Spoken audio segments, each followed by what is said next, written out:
Now, now we are recording, and dear Florian, thank you for joining us, and over to you. So, we here in Hawaii have some pretty good weather compared to some people in Florida and North Carolina who are being recently battered by a major Category 4 hurricane. And then, of course, we have wars and rumors of wars and all kinds of political turmoil and polarization in our country here in the United States. So that we're kind of in very challenging times that require us to use our moral compass to navigate. And for that, we have to kind of tune it. So I want to share then some, let's see here.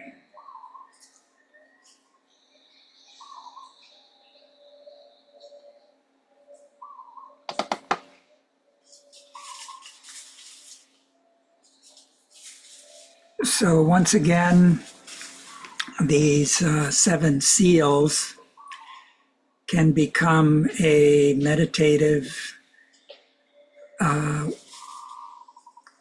focus that those who are interested can undertake.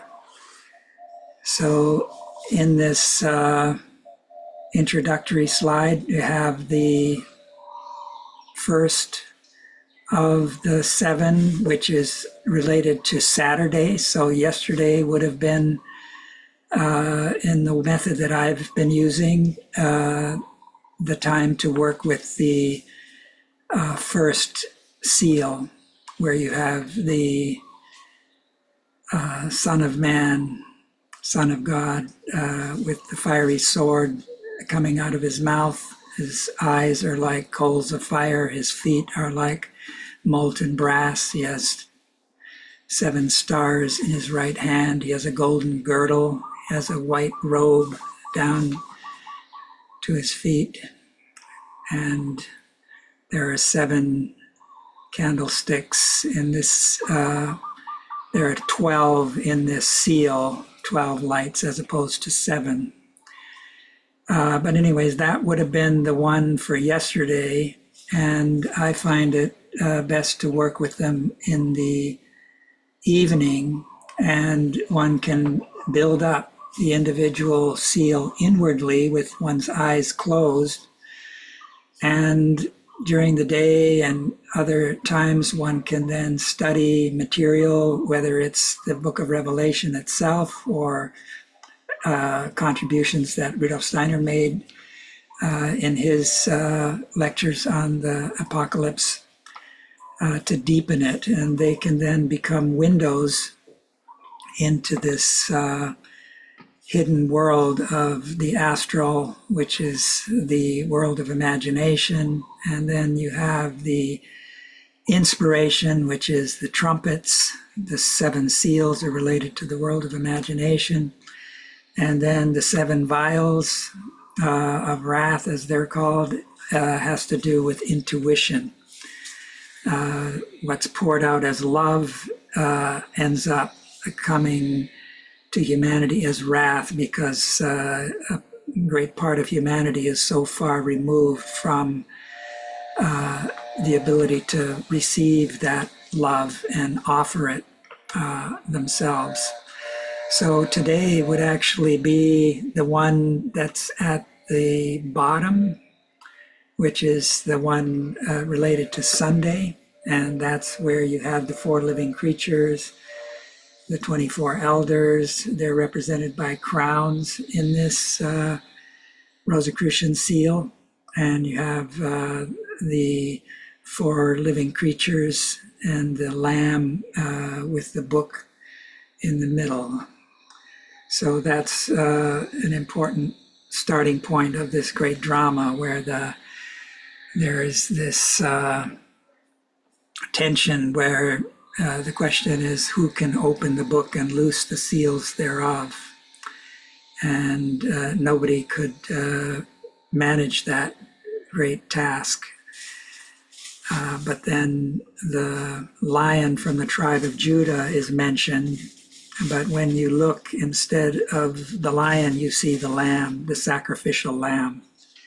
So this has to do with the foundation of the evolutionary development, the sacrifice of the solar logos, the Son within the Trinity,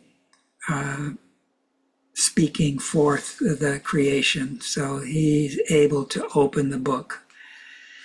And that then leads to the four horsemen, etc.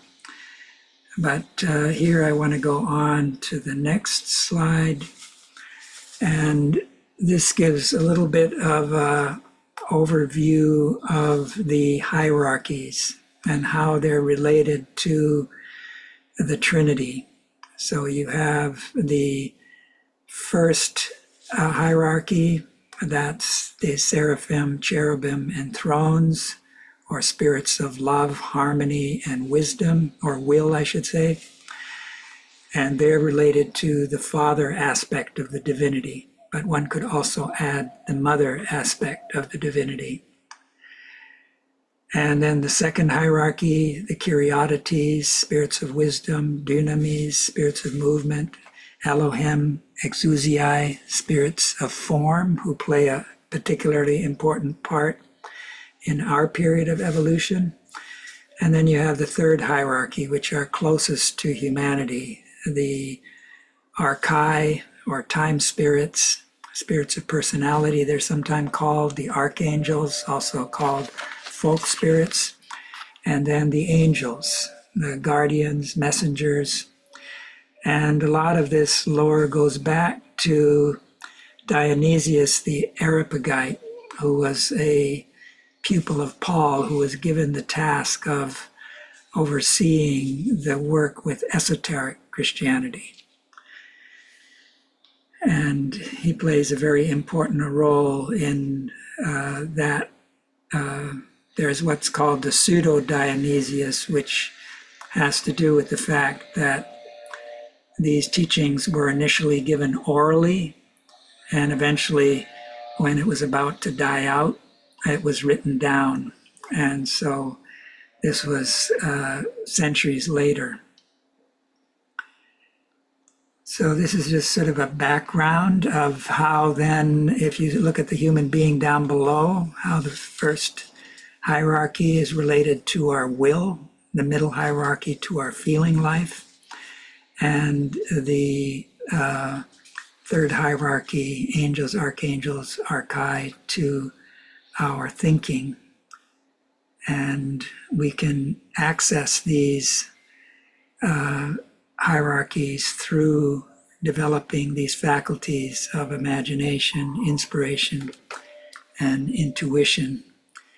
And Rudolf Steiner gave us, through the great tragedy of the fire of the Goetheanum, which we celebrated some years ago, when the 100th anniversary of that event, which was New Year's 1922 leading over to 1923. And the following year, there was an effort to renew the society. And this then resulted in the laying of the foundation stone, which you could say was a metamorphosis of the foundation stone that was laid in the earth in 1913 as a foundation for the building of the first Goetheanum. It was a double dodecahedral copper foundation stone, which had some special esoteric writing that Rudolf Steiner prepared that was placed inside. Anyways, in this Christmas conference, this now was metamorphosed and laid into the hearts of the members. And it bears within it this connection to the hierarchies. So the first having to do with the third hierarchy, the Father God. And there we hear practice, spirit recollection. And then we have the middle verse where it's the feeling life and the sun aspect of the divinity. And we hear in that Christ in the encircling round holds sway in the rhythm of all worlds, blessing the soul, so that we can unite ourselves with the cosmos. There's a sort of three levels of our I, or higher self, that can connect us with these three aspects of the divinity and the hierarchies that come to expression in this foundation stone meditation. And those who've worked with knowledge of higher worlds or anthroposophical methods of inner development know that when you cross the threshold, the three soul forces divide. And so this meditation is helping to orient those three soul forces, to align them to their archetypal divine counterpart.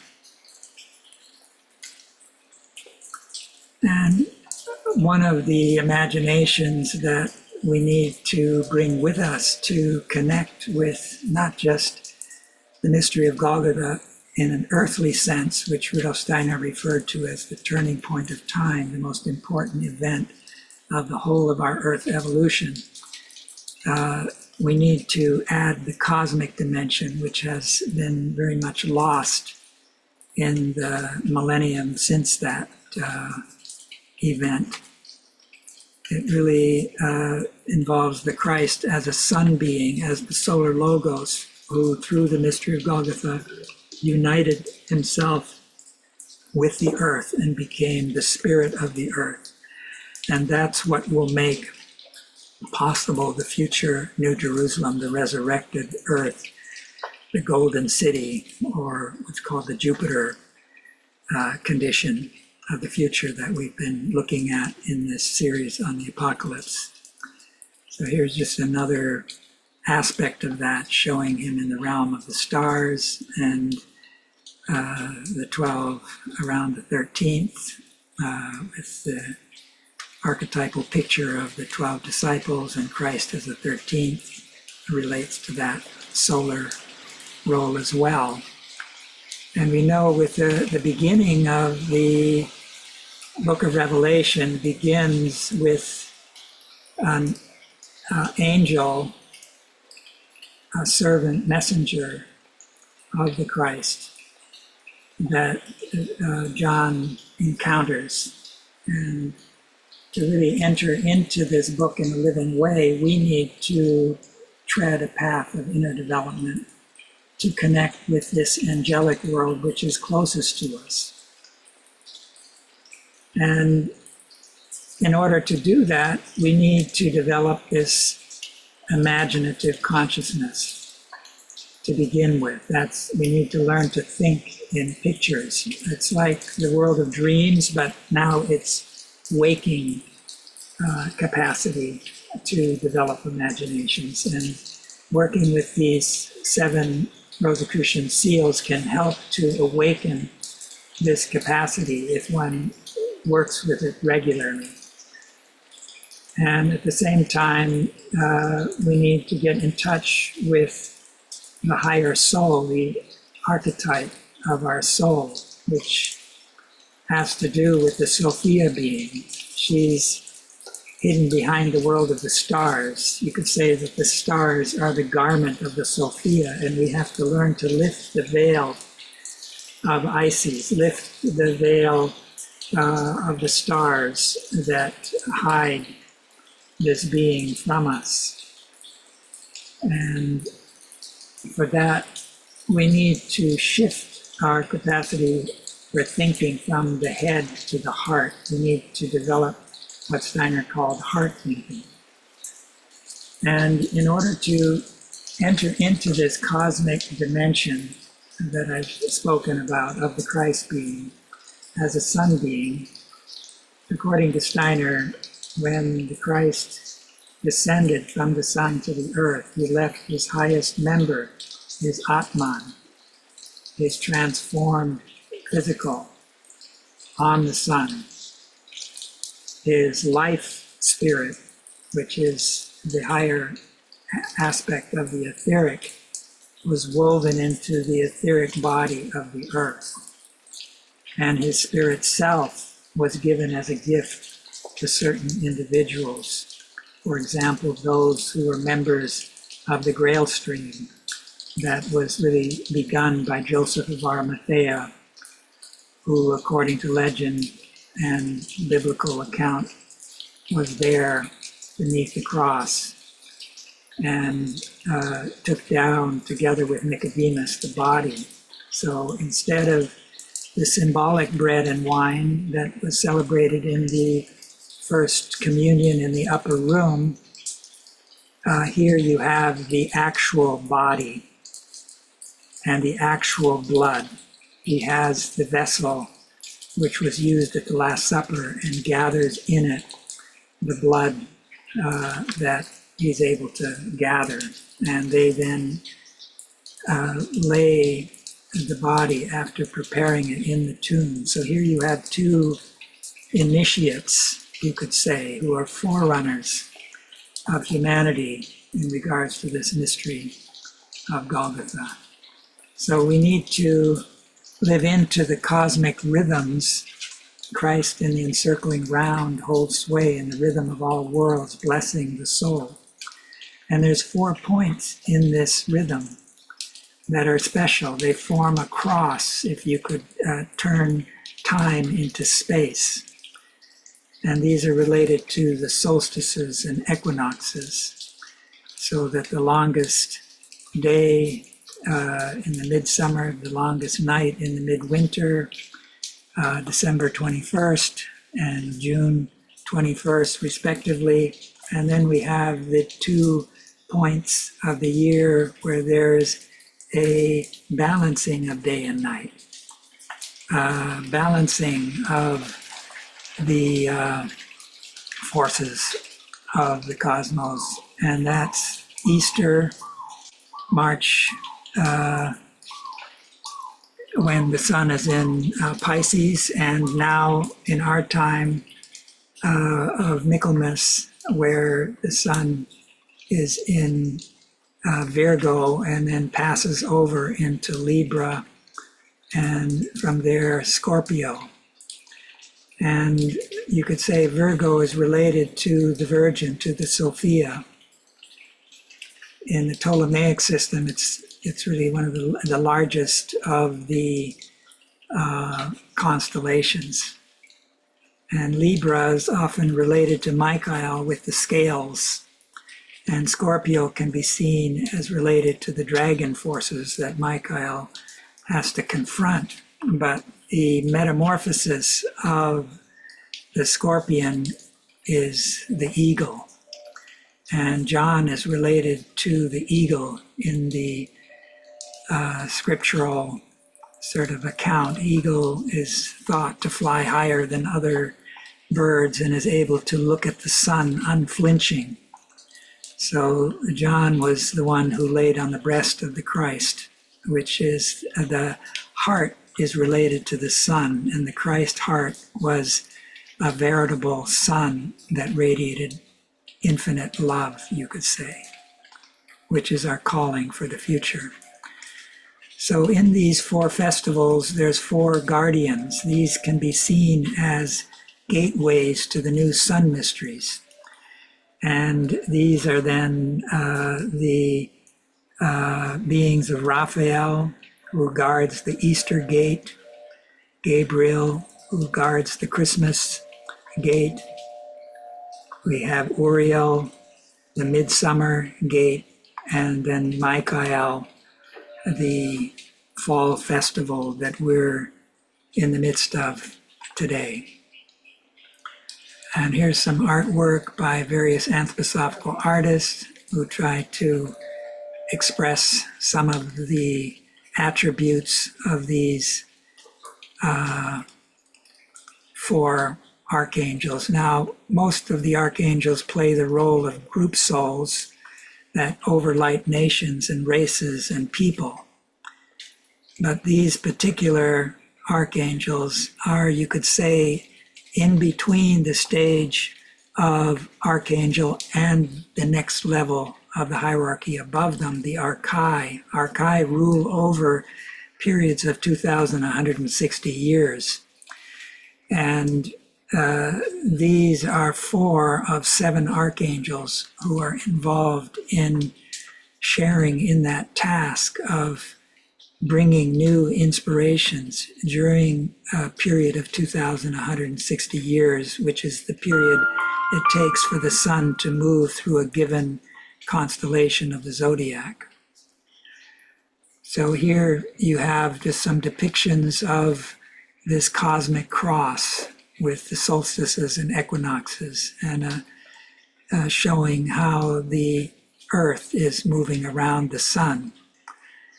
And as I said last time, that according to Rudolf Steiner, the Copernican view of the universe holds good for the physical part of our experience of the cosmos. But for the soul and astral, the Ptolemaic system is much closer to the truth. And in that system, the Earth is the center. Because when we expand after death, we expand through the planetary spheres where the hierarchies are at home. And when we reincarnate, we descend again. And so that's the path from the Earth. And the sun is not then the same body that we see physically, but it's rather a gateway into the higher heavens, into the higher Devakan, as it's called, or the music of the spheres. This is a depiction of a sketch that Steiner gave of these festivals, showing that there's different qualities that we need to cultivate if we're on a meditative path in relation to these festivals. And in order to get in touch with the second coming of Christ in the etheric, we need to live into the life rhythms. Those are an expression of the etheric. If we just live in the world of space, then we're in the realm of the Father God. But we need to move beyond that realm of the Father God that is the source of the outer creation of nature that we perceive with our senses, to the first level of the supersensible, which is hidden behind nature. Nature without that is Maya and illusion. You have to lift the veil of Maya. And we can only do that if we live into the world of time in its own right. And that comes to expression in the many rhythms that we're exposed to. So for this autumn equinox, the word Steiner gives is knowledge of nature. Look around you. And Steiner indicated that during this period that leads up to the transition from autumn to winter, here in Hawaii, of course, we don't have a very strong expression of that, that these dragon forces from below rise up from our lower nature and actually kind of coil around the heart even. And it's with the help of Michael, inviting the Michael being into the human heart, that we can follow his gesture of pushing the dragon down beneath our feet so that those dragon forces can serve rather than counter our higher development. It's important in this picture of the rhythm to realize that this axis of the solstices and equinoxes, and they form a cross, and that while we're celebrating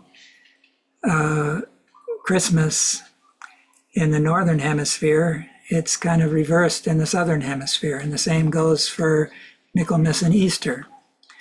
So that if we want to connect with the whole entire earth, then we have to bring Easter and Michaelmas into a relationship with each other, and that means Michael and Raphael.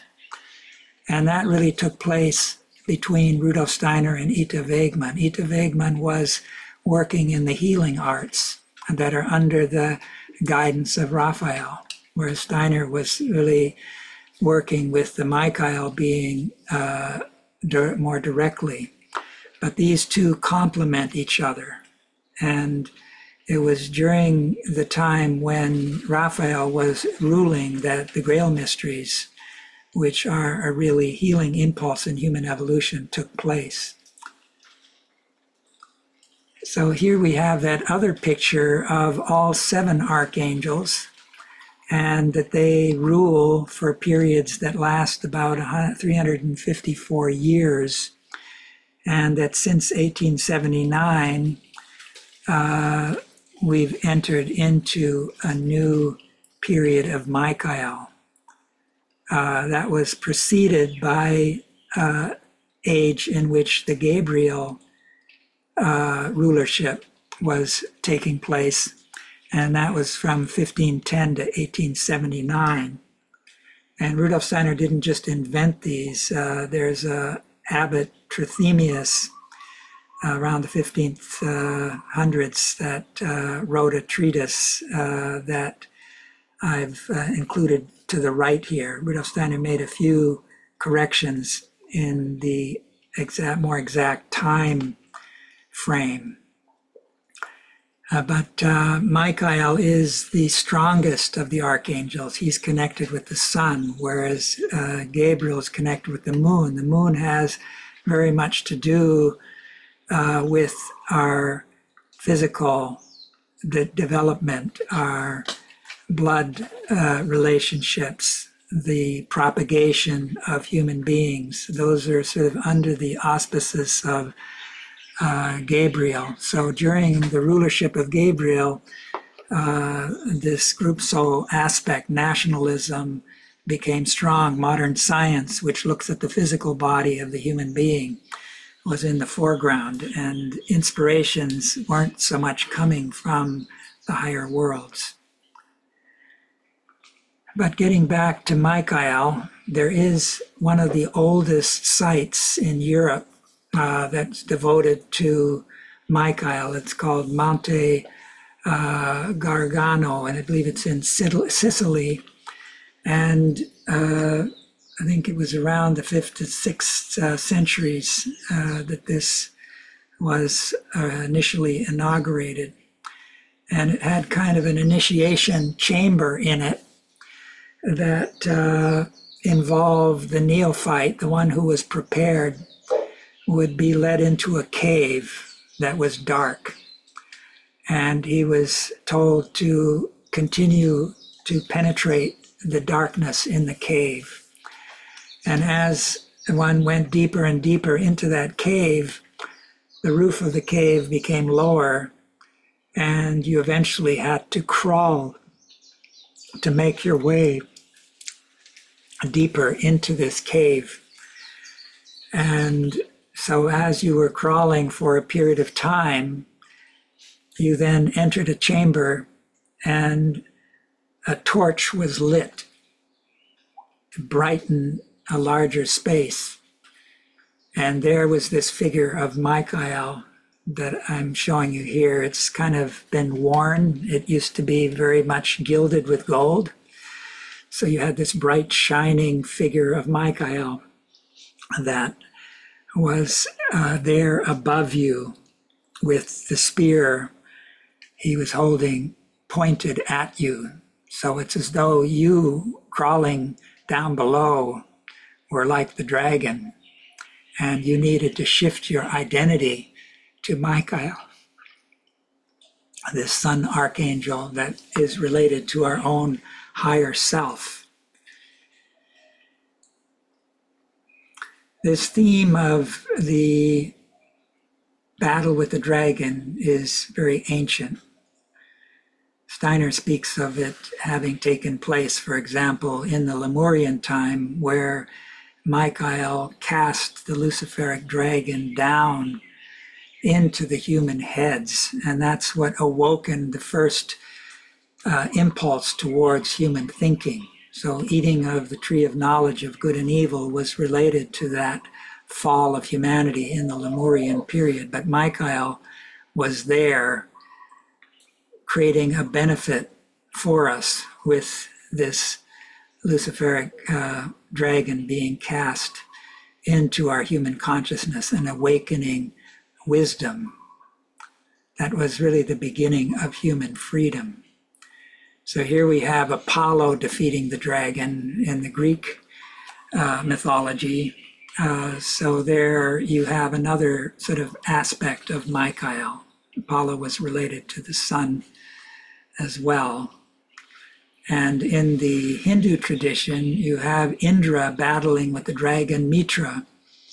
So this is kind of a universal theme. And there's other Mesopotamian legends of the dragon I won't go into here, but I wanted to touch, since I'm in Hawaii and we're between East and West, and East is playing ever more greater role, the Chinese dragon. Now, the Chinese dragon is somewhat distinct from the Western dragon lore because it's often beneficent, it's often this golden dragon. And Steiner tells us that there was an incarnation of Lucifer around 3000 BC, and that Lucifer was the bestower of wisdom. Lucifer was looked up to in this Chinese tradition, and was actually at a certain point taking on an actual physical incarnation. And much wisdom flowed out of that into leading even up to the Greek times with Plato and the like. So we have to nevertheless distinguish between the Eastern methods of spiritual practice and Western methods. Here's some depiction of the chakras in the yoga practices of the East. And you have various types of yoga, but generally, when it comes to the chakra system, they begin with the base chakra and work upward. And in contrast to that, the Western method that Rudolf Steiner introduced and the Rosicrucians also works from above downward. So here I'm just bringing that to expression. The Western danger is more Ahriman. The Eastern danger is more Lucifer. And with that Eastern path, there's a greater dependency on the guru because you're beginning with the lower chakras, which are related to the unconscious pole of our being. And the method that was used in particular was the yoga of breath, whereas Rudolf Steiner introduced the yoga of light, the yoga of the senses. This is a Michaelic yoga. The breath, which was once ensouled, according to Steiner, in pre-Christian times, is no longer ensouled. So you can't get from those Eastern practices what you once could when the air was ensouled. That ensoulment has, through the agency of Christ, shifted into the realm of light.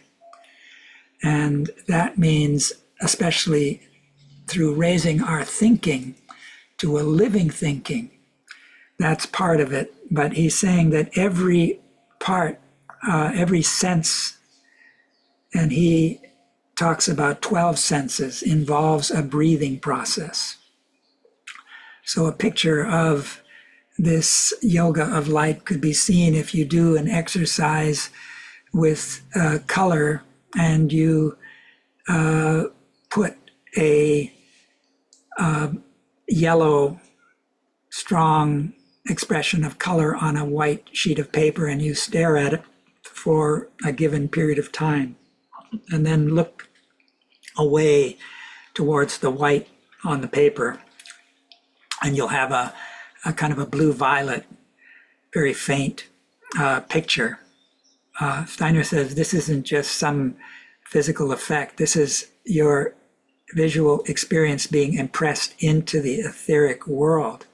It's a cosmic process, just like our memories, our actions are written into the etheric world, into cosmic memory. That's what allows sages like Rudolf Steiner to investigate the past incarnations of other individuals. So every sense organ has a breathing process. So these Rosicrucian stages of initiation are study. Then there is this realm of imaginative consciousness. Inspiration is the next stage, reading the occult script. And then number 4 is preparation of the philosopher's stone. And the 5th, correspondence between the macrocosm and the microcosm.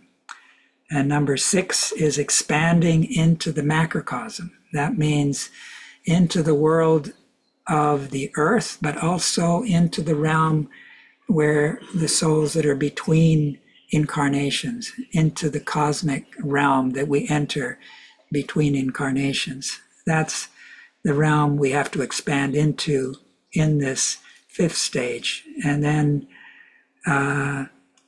the final stage is coherent integration of the foregoing as an underlying mood, soul mood. So we need to bring these all together in a certain respect. And these 5th and 6th stages are important for some of the considerations that I'm going to be covering shortly.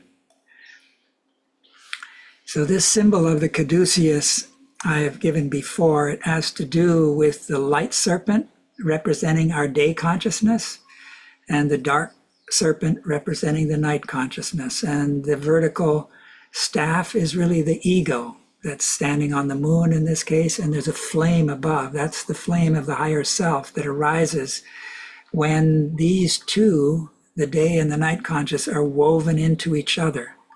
Sleep is the younger brother of death. And so by waking up in dream and dreamless sleep, we've entered the spiritual world.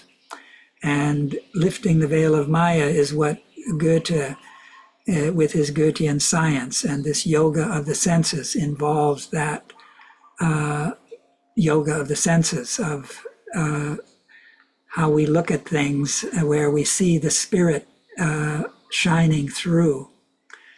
And this heart thinking that Steiner spoke of, that's waking up in the feeling life. And then in the willing, it's these all three together, sense-free thinking, feeling, and willing. So communion with higher beings happens through intuition. And inspiration is hearing the audible world, the music of the spheres, what hierarchical beings want to communicate with us, whereas imagination is waking up in the dream. So this was something that people like Goethe and Novalis, that Rudolf Steiner pointed to, they were pioneers in this regard. So he valued their work, and it was woven into especially the early anthroposophical development. Here we have the correspondence between 3 great rhythms. So there's the sleeping and waking rhythm. And as I mentioned, sleep is the younger brother of death. So there's the larger rhythm of incarnation, excarnation. So birth can be related to waking up in the morning, death to going to sleep at night. And then we have still the larger cycle. This involves the cycle involving all of humanity's evolution that we all share. And that too has a crossing of the threshold, which you could say was really when we, in Lemurian time, the so-called fall of humanity, led us into our first incarnations. And at the end of our Earth evolution, there will be what's called the last death, and then the second death. So human beings will have to cross the threshold. Not every human being will be ready for that because of the materialistic mindset that so many people are absorbing. So this is part of this larger picture that the apocalypse paints. We're in the second half of Earth evolution in that big cycle. The death forces will get stronger and stronger. They're related to electricity, magnetism, nuclear energy. These are decay forces. They're fallen ethers. And we need to rise as much above nature as those forces are beneath nature. So in order to orient ourselves, we need to get a sense of the larger evolutionary picture. So we have the 7 great planetary cycles where we're in the 4th stage after Saturn, old sun, old moon, where we had the foundation laid for our physical in old Saturn, our etheric in old sun, our astral in old moon, and in the earth, it's the ego. And by the ego transforming those 3 other members, we will in the future achieve 3 higher stages. And that's what initiation involves. So in this earth stage, we're recapitulating those earlier stages. So in the Polarian, the old Saturn, in the Hyperborean, the old sun, in the Lemurian, the old moon, and it's only really the Atlantean that is Earth proper. But now we're in the post-Atlantean, and in that we're recapitulating the Polarian in the ancient Indian, the Hyperborean in the Persian, the Lemurian in the Egypto-Chaldean Babylonian, and the Atlantean in the Greco-Latin. But now we're in the 5th post-Atlantean, which is this consciousness soul period that began in 1413 and has a relationship to the constellation of Pisces, which in the figure of man is related to the feet. This is kind of the deepest level of our incarnating into the body. And so waking up the ego is the beginning of the consciousness soul. But we're in this apocalyptic picture, there's then these stages that we're in right now in the consciousness soul is called the Church of Sardis. But we're aiming to develop the Church of Philadelphia. That's the 6th age. It's often called the Slavic Russian age because the Russian folk soul, the Slavic folk soul, has a special gift to prepare that future age. And obviously with what's going on in Russia right now, the adversary, the counter forces have been very busy trying to prevent this. So people like Stalin, for example, was destroying Russia just like Hitler destroyed much of what Steiner had sought to bring in Germany and Middle Europe through his travels, etc. So we're in the midst of a big battle. We can't let our guard down. And this evolutionary picture on the left shows that we're descended from the spiritual world rather than ascended from animals and ultimately apes.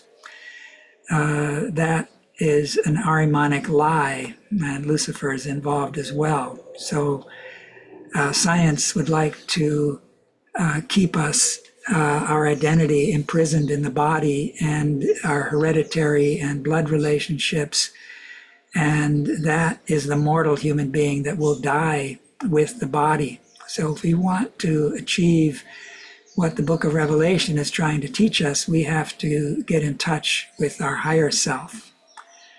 And that involves balancing the heavenly and earthly. And last time I spoke of the fact that in the latter part of this 6th age, the Philadelphia age, that there will be cessation of the ability for human beings to propagate in the way that we're generally propagating through the division of the sexes that began in the Lemurian period with the fall. That will come to a conclusion in the latter part of that sixth age. Each age is 2,160 years, and we're partway through this consciousness soul age. So that's not that far in terms of incarnations. But after that, Philadelphia then will be, I think it's the Laodicea, it's called in the book of Revelation, which is the often called the American epoch, which is the seventh age of our series of post-Atlantean ages. And that one is called lukewarm. So it's neither cold or hot, and it's spewing forth. So it won't add any great contribution. The ripest fruit of our ages is this sixth post-Atlantean Philadelphia age, the age of brotherhood that we're looking towards with longing, and we're meant to prepare. So once again, all of humanity is crossing the threshold. And another way of relating to this is the fourth Rosicrucian seal that has to do with the earth. You have the red pillar with Yachin written on it, and that's related to the red blood, the oxygenated blood. And on the right, you have the blue blood pillar, Boaz. And Steiner indicated when this threshold event arises where we will no longer propagate on the physical plane, we will have to do for ourselves what the plants currently do, which is to give us oxygen, that through certain transformations of the heart and the breathing process, and certain initiates will lead the way in this, such as the Maitreya Buddha, for example, who will incarnate during that period of the Philadelphia age. And he's among the first to embody the micro-logos in a way where his speech will have a moral effect on the listeners. This is a being who took over the tiara from the former Buddha and is now the Bodhisattva who incarnates regularly. And usually around the 30th year, an archangelic being incorporates into that vessel, the Maitreya Buddha vehicle. And over a period of 5,000 years, that penetration deepens to where eventually the Maitreya will achieve his Buddha stage. And in between those incarnations, these bodhisattvas are in the presence of the Christ being. So there were 6 bodhisattvas, according to Steiner, in pre-Christian times, and there's 6 in post-Christian. Maitreya is the first of the post-Christian, and there's 12 of these arrayed around the Christ being who bring really attributes of the Christ. So the former Buddha brought compassion as an attribute of Christ. Christ embodied it on the physical plane in a more direct and powerful way. So this ability to breathe, some of the old yogis would go into a cave where there was very little oxygen in order to deprive themselves of what the plants gave so that they could develop this ability to transform the oxygen or create their own source of oxygen. And that these are related to the tree of life and the tree of knowledge of good and evil. The tree of knowledge of good and evil is related to the red blood pillar, and that's related to the red blood within our organism, the venous blood. And then there's the arterial blood, which is another tree within us. It's the tree of life that has been darkened through the fall, but through this type of, you could say, yoga of the senses, this new breathing, we will be able to transform that back into the true tree of life. And we have a great helper in this, in the Nathan Jesus being, who was held back as the sister soul of Adam at the fall. And this being still has the power of the androgynous nature that human beings had before the separation of the sexes.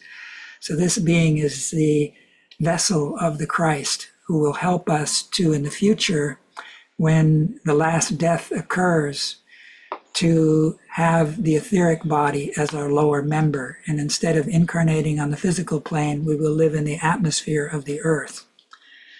But some of the American influence will try to continue into physical incarnation into that seventh age. And we see precursors of that with post and transhumanism, which I've spoken about before, which are really inspired by the Ahrimanic. So the most important event of our time is the second coming in the etheric.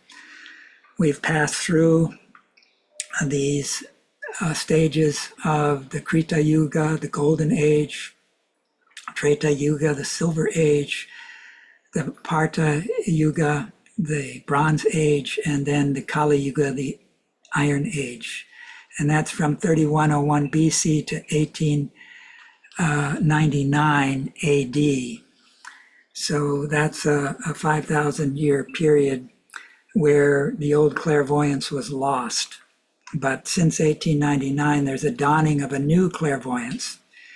And a new Christ rhythm is a 33-year rhythm that will begin 1900, or has begun at 1900. And around year 33, it will have its first manifestation. But of course, that's when Hitler came. And I've spoken before of how Steiner prophetically indicated that before we could witness the Christ in his second coming, we would have to meet the beast in 1933.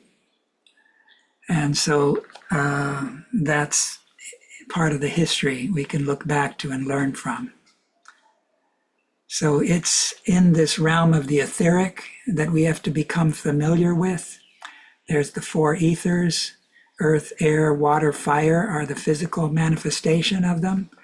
And the agents of those etheric forces are the elemental beings who are related to the earth, air, water, fire.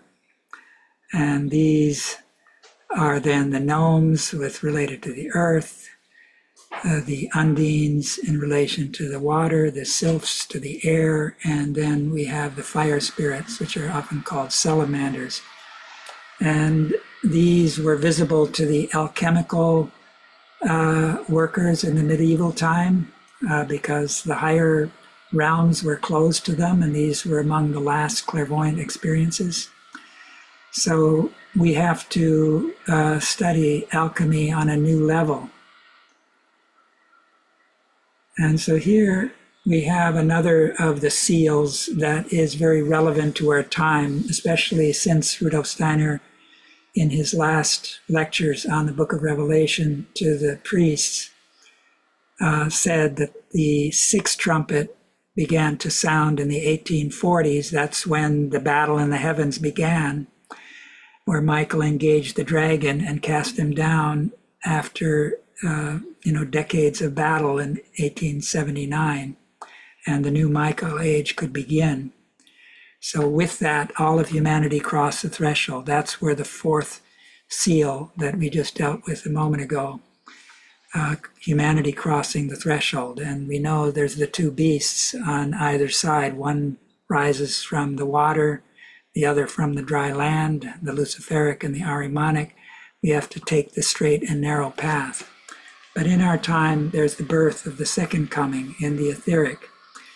And this is still the early stage of the second coming. So it's like as though the Christ is still like this birth at Christmas. And just as Herod tried to slay the children in order to prevent this birth, we have the dragon who wants to devour this Christ in his second coming, but he's taken up onto the throne, and it's prophesied that he will rule with a rod of iron in the future, that he will be the King of Kings. And so this image really belongs very much to our time. And you could say in the Matthew Gospel, there's a mini apocalypse where you have the wise and the foolish virgins. This moon is the vessel, and the sun is those who have oil in their lamps, who take the Christ into themselves. They have the shining lamps. They're the ones who can enter in to sup with the Christ being. But those who have lacked compassion, like Parsifal did the first time he entered the Grail castle, where he didn't ask the question, where were you when I was naked? Where were you when I was in prison? Where were you when I was hungered? And because of that lack of compassion, they're not invited to this wedding feast. And so that's sort of the difference between the older initiation, which wanted to transcend the physical plane, some of these older methods, and the new methods that are the post-Christian methods that have to take in the macrocosmic Christ being as the most important event. And the mission of the earth is to develop love. That's that radiant heart of the Maria Sophia that is then standing on the moon. And the seven-headed dragon will be engaged by Michael, who can be seen as the son of Sophia. And Steiner indicated that humanity is currently facing a reversal of the evolutionary crisis embodied in the fall from paradise in the Lemurian times. It was the Lucifer tempter who approached Eve, the human soul, the astral body, and after eating of the forbidden fruit, passed it on to Adam, the still undeveloped ego principle. In our time, it is the male double, Ahriman, who infiltrates the masculine consciousness and, once infected, transmits the disease to the feminine soul nature. On a collective level, the Ahrimanized West, via colonialism and neocolonialism, transmits the disease of materialism to the more feminine East, where all the great religions were born, bringing about an acceleration of the fall of man. When the inventors of the PC chose the apple with a bite out of it and sold the first machines for $666, they knew that humanity was about to take the biggest bite ever out of the forbidden fruit related to the knowledge of good and evil. The inventors of the electronic computer, Alan Turing, also provided a strong hint in this direction when he committed suicide by eating an apple laced with suicide. And we know that first PC was called the apple. It was symbolized by the apple with a bite out of it. So women and the American contribution to world evolution. Rudolf Steiner made it plain that mankind in America would bring about a purely materialistic and ever-increasing mechanistic civilization. The women, however, who play a larger role in America will develop the capacity through their talents in the rhythmic system, in the heart, more easily to open themselves to the spiritual cultural life. Through this, they will attain the possibility of influencing the American culture in a spiritual way, thus adding the spiritual pole to the materialistic earth mechanistic pole. There's a lecture where Steiner says that especially out of these mystery centers of the West, the Anglo-American mystery centers, there is an impulse to deny reincarnation and karma. And began to lead human beings, especially in the Anglo-American world, to identify with the physical body in a one-sided way. And this can be cultivated through the sports, for example, and it will lead to human beings who not only feel their arms and hands and legs, but will identify with the gravity that is working in those limbs. And that just like certain apes have this strong tendency to connect with the body and the earth, and a part of their nature can't then unite again with the group soul. They have to leave some behind. Steiner indicated that this is preparing through the male side of the Anglo-American to lead a life that will eventually lead to making the physical and afterlife similar to each other, and that human beings then will have the aim of not reincarnating.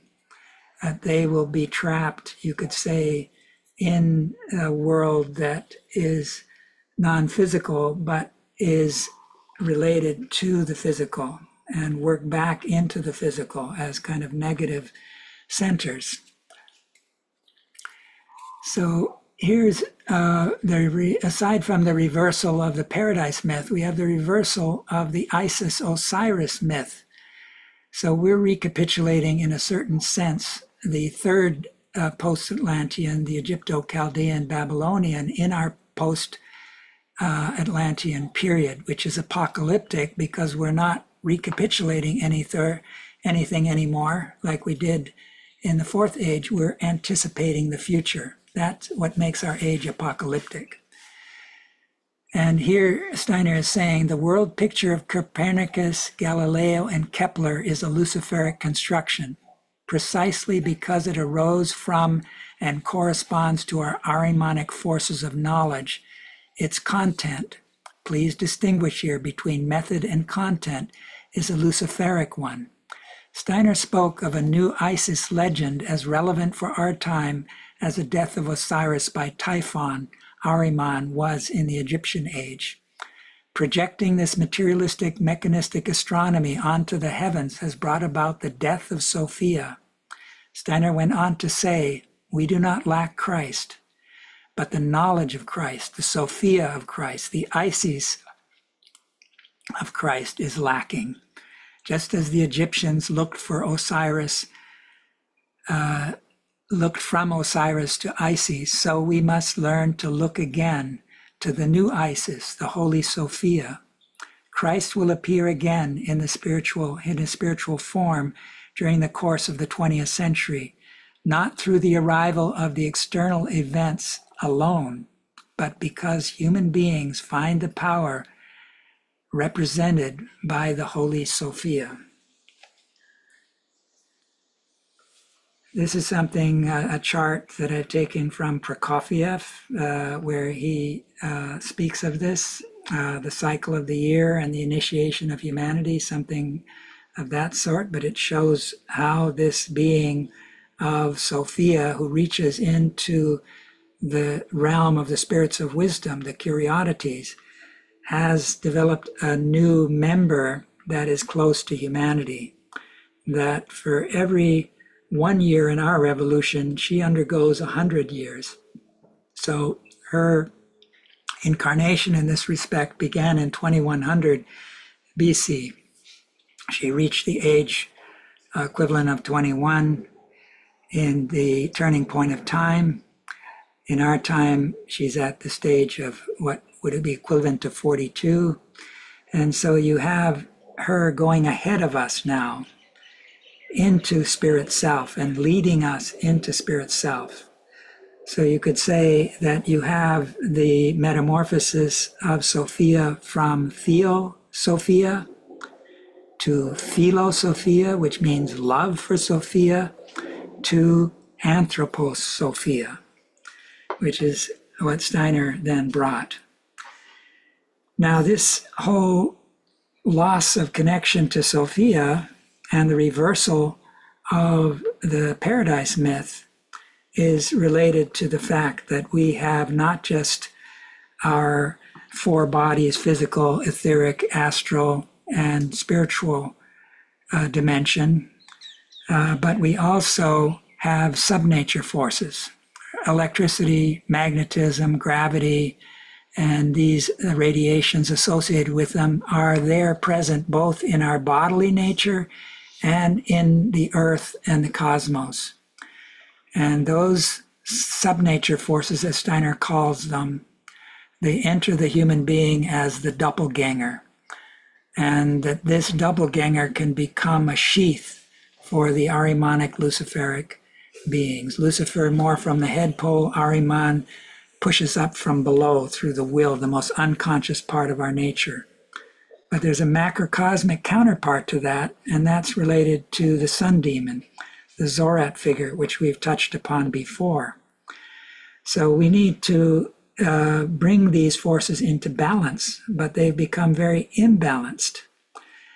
And when it comes to nature, it's a middle realm, and beneath the lower boundary of nature is subnature. That involves electricity, is fallen astral and fallen light ether. Magnetism is fallen lower Devachan, and fallen chemical ether, that's the province of Ahriman. And then the nuclear force, which is the beginning of what Steiner called the third fourth, is the fallen higher Devachan, fallen life ether, where the Azuric beings play a role. So in his last written work, Steiner indicated as much as we descended below nature, we need to compensate by rising as much as we have descended beneath nature into supernature in order to avoid the danger posed by these three adversarial forces, which can be described as the unholy trinity. Now, when we look at this diagram depicted here, in the masculine side of human nature, we overshoot the golden mean in the middle. East spoke of yin and the yang forces. And so the male side of human nature and also the West tends to penetrate into subnature, whereas the East and the feminine side of nature tends to be looser in the physical and have a relationship to the realm of supernature, which begins with the etheric. And that's one of the reasons that Steiner says that the feminine in America, where these forces are the strongest, the electromagnetic forces. So here we have this picture. The golden mean is in the middle, but the West and the male is much stronger in the downward direction, whereas the East, which used to be in the foreground in earlier history, has now given way to the influence of the West. So Western science, Western materialism has spread around the globe together with its technology. And this is taken from the etherization of the blood here on the right, where Steiner spoke of these fallen ethers. So we're in the battle with the unholy trinity, whether we wake up to it or not. And Steiner indicated that present day human being, this is taken from the Priest Cycle, Lecture 8. Present day human beings must look at the rise of Michael in the 70s of the last century, at the appearance of Christ in the first half of the 20th century, and at the threatening rise of Zorat and Zoratians at the end of the 20th century. Let us arrange our lives in accordance with these three mysteries of our time, the Michael mystery, the Christ mystery, and the Zorat mystery, as understanding human beings who know how to interpret the signs of our times. He then says, Zorat will show himself before the end of this century already, and he will appear in a great many people as a being by whom they will be possessed. One will see people coming up to one, and one will not be able to believe that they are really human beings. They will develop in a very strange way, even outwardly. They will be intensive, strong natures outwardly with fierce features and a destructive rage in their emotions. They will have a face in which one will see a kind of beast's face outwardly. Zorat men will also be recognizably outwardly. They will be those who not only ridicule spiritual things, they will fight it in the most terrible way, and they will want to thrust it down into a cesspool. One will see that what is concentrated in a small region in present-day Russian communism will be inserted into the whole evolution of humanity. So we have this Luciferic and the Ahrimanic polarity that Steiner spoke of and embodied in what was meant to be the focal point of the first Gratianum, this representative of humanity in the middle, with Lucifer above, Ahriman below. We can apply this to every human being that we meet and ask ourselves, how do they relate to this threefold configuration of good and evil? Are they more influenced by this Ahrimanic being down below or the Luciferic up above, or are they able to create the dynamic balance that the representative of humanity involves? So if we look at the members of the Royal Society who helped to create the scientific world outlook, and the Royal Society didn't admit women until way hundreds of years later, you have Isaac Newton. He's the one who gave a theory of light and color that Goethe sought to counter. Francis Bacon, knowledge is power. René Descartes, this dividing of the human being into spirit and matter, and there's no bridge. And Newton discovered gravity. You have this picture of him sitting under a tree and an apple falls on his head, perhaps, but he didn't really answer how the apple got up there on the tree, which is involved with the force of levity, the etheric, which is a more challenging question that we have to deal with in order to counter what Copernicus and Galileo and the Royal Society. So in that Royal Society room, you have all these portraits, all men who have contributed to this Royal Society and created this materialistic worldview. And up in the heights, you have the Archangel Michael, who's kind of looking down, very concerned, earnest. And the Earth, here's the Earth seen from the moon landing. We're not just defiling the Earth, we're taking rockets up into the heavens. That's supposed to be the new frontier, is it? We're supposed to be lifting the veil of the stars and discovering the spiritual. That's hidden behind the star. That's the new frontier. So the Earth has various sheaths around it, which includes both these electromagnetic forces as well as the etheric formative forces. The Christ has become the planetary spirit and has given the Earth a new aura. And we have to discover that. Here's just a map of how the etheric forces are distributed across the globe. And I don't have time to really go into that more closely here, but here in Hawaii, we have more the warmth ether as opposed to in America, the life ether is dominant. And we then need to penetrate this etheric realm through living into the festival, living into the various rhythms, the night-day rhythm, the breathing rhythm. And we're at the moment, for quite a while now, we've been sending satellites up into space. And we got this stationary satellites used to take like 3 stages of rockets to get them up there, a geosynchronous orbit. It's pretty much filled up now. This is an old picture. There's no room for new parking spots. And then we have the closer orbiting satellites that are being sent up, especially SpaceX, Elon Musk, and also Bezos with his Blue Horizon. So we have the counterpart to the creation of God, this creation of man. Ahriman said, "Let there be light," and electrical light, Edison and others. And now we can see how that's competing with the lights in the heavens. So in many cities, you can't see the stars, and all those satellites are also interfering. And instead of positive alchemy through the release of nuclear energy during the lead up to the Hiroshima and Nagasaki, there were efforts that American military and scientists who were worried about Hitler, fear motivated this to then release the power of the atom. But it's a very primitive technology. We use it basically to boil water to create electricity.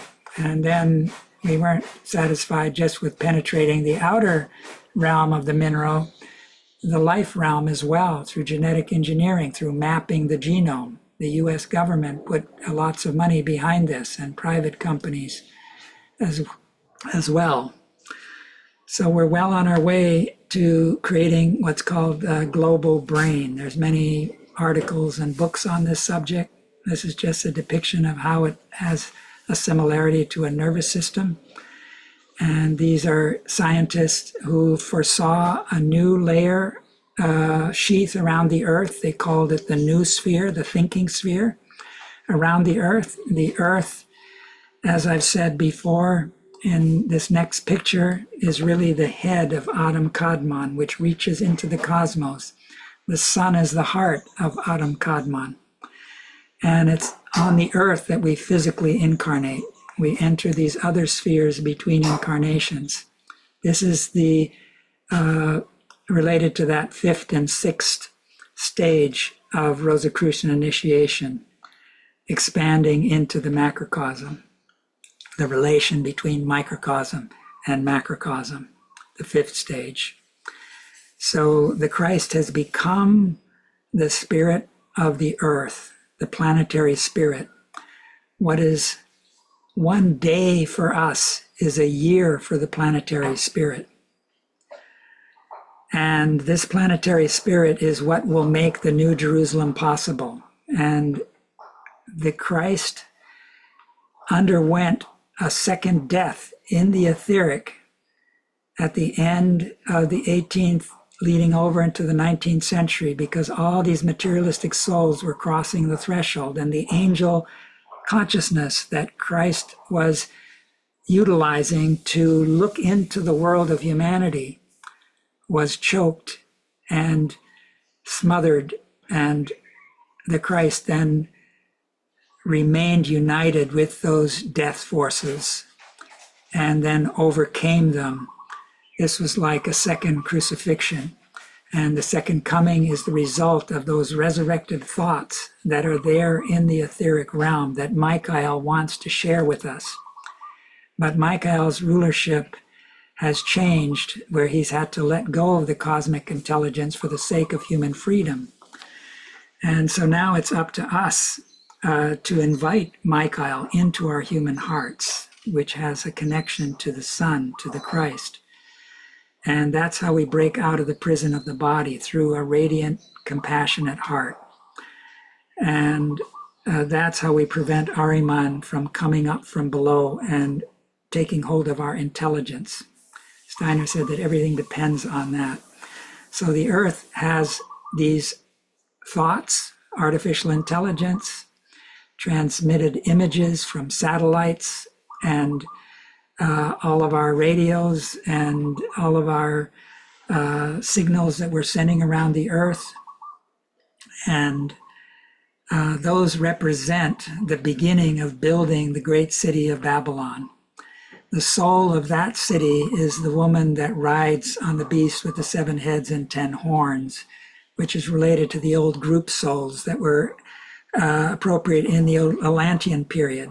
So it's a regression. That part of humanity that believes materialism, that believes we're just higher animals, loses the connection to the higher self and falls back into these dragon forces. And they then partake of building this great city of Babylon, which encompasses the whole earth. So earth has two auras. One is the subnature aura. Those are the thoughts that Ahriman and Lucifer rule. And then there's the living aura of the etheric around the earth that we need to get in touch with to co-create the golden city, the New Jerusalem, which involves the whole earth as well. So it's from all peoples and races, even though the Russian Slavic people have a special role to play. So in the future, when the New Jerusalem comes to be born out of this pralaya between the earth and the golden city, there is a part of humanity that won't be able to take that journey because they've rejected the Christ being. And so they will descend into what's called the eighth sphere. And they will inhabit a satellite that will surround and orbit around the future New Jerusalem and Golden City, just like the moon courses around our earth. That future sun earth is made possible by the Christ. And we need to help to build that New Jerusalem. The sixth age is the beginning of that preparation. So this is just another chart. It's taken from the German, but it starts on the left with the ancient Indian, and then the Persian, the Egypto-Chaldean, the Babylonian, and up above you see the time frames. So the Christ came in the Greco-Latin, and then you can see the progression in the post-Christian period. And so we can see the age of Philadelphia takes place from around 3,000 or 4,000, I should say. I think it's 3,500 or so, till around the year 6,000, where it overlaps here with the beginning of the seventh age. Usually the one age carries over partway into the other, so they're not just to cut off one age and a new one begins. So that future is ahead of us, and Laodicea is that lukewarm phase, and that then will lead to the return of the moon forces. But those human beings who have taken up the materialistic worldview, who haven't taken up the Michael view, they will not be able to put the moon beneath their feet. They will instead share this collective soul of the great whore of Babylon, as it's called. So Steiner here says, present-day human beings must look at the rise of Michael in the 70s.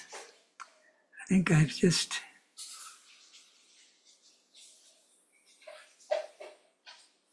Yeah, I think I just already mentioned some of this.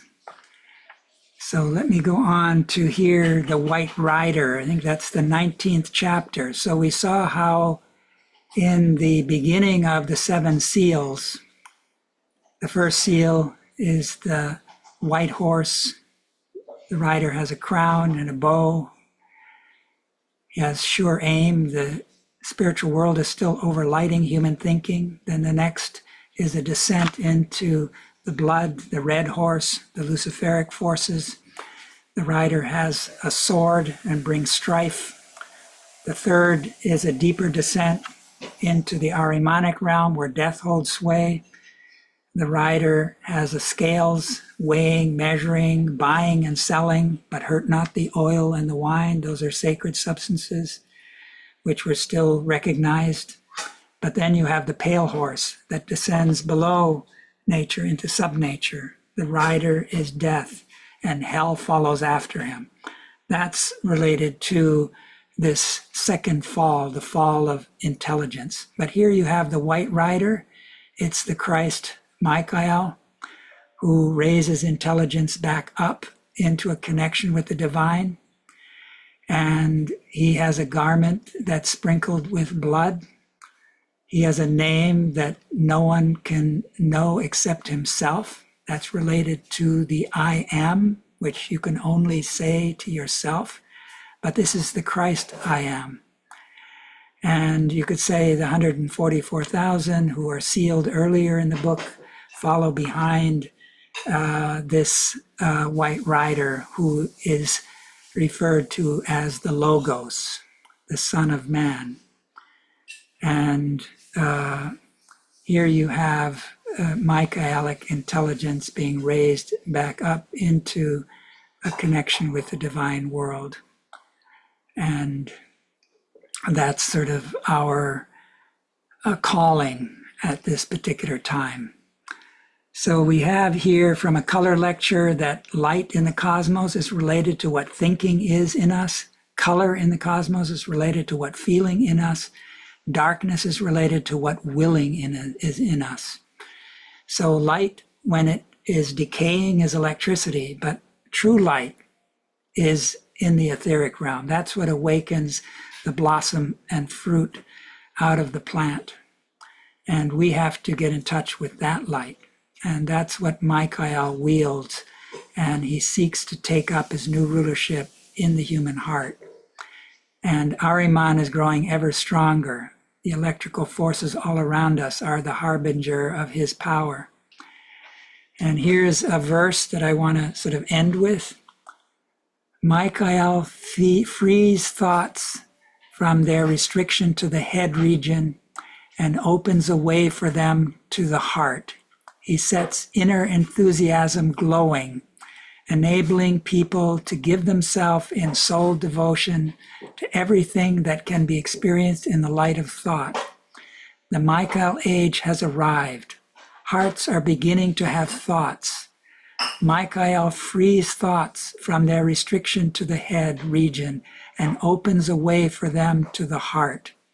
He sets inner enthusiasm glowing, enabling people to give themselves in soul devotion to everything that can be experienced in the light of thought.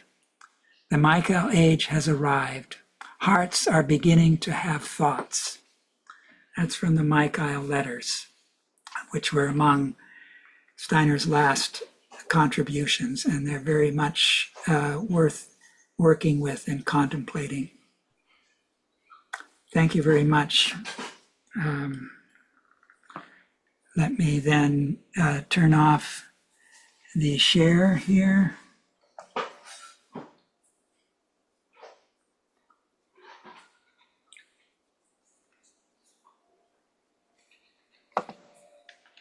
Yeah, dear Florian, thank you so much for your super intensive presentation.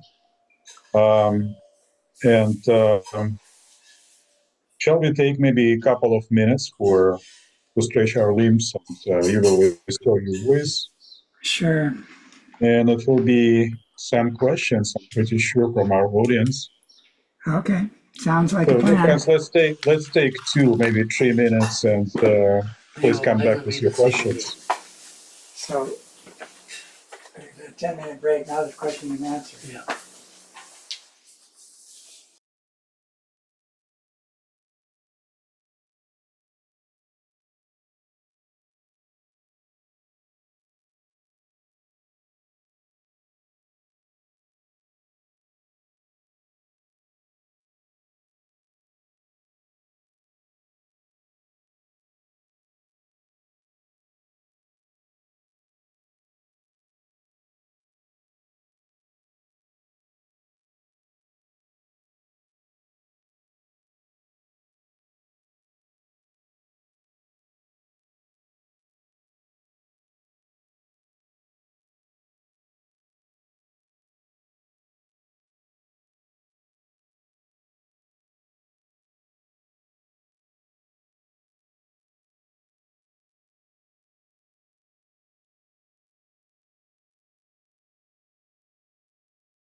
Florian, would you please unmute your machine and stop sharing?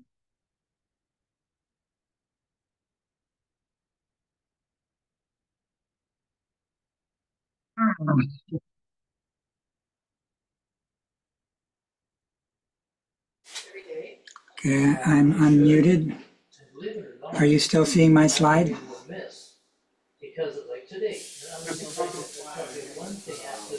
Desktop. Yeah, just stop sharing and Okay. stop sharing your screen. Okay. Let's see if I can figure that out here.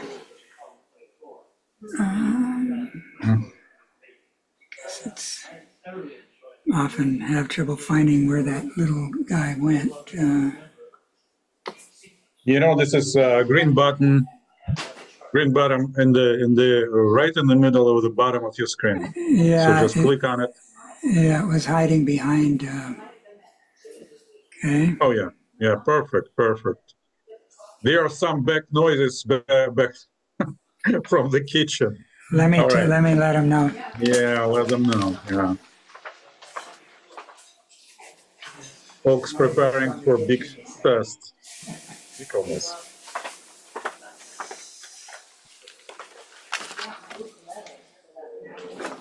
So Florian lives in the big bungalow, and he's surrounded by exotic landscapes and exotic birds, and of course, there's a lot of noises.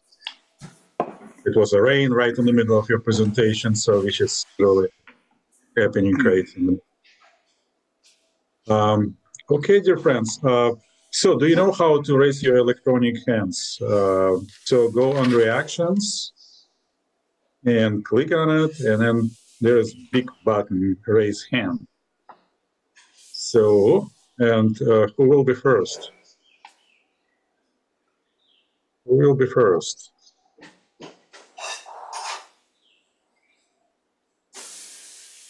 Oh, no questions.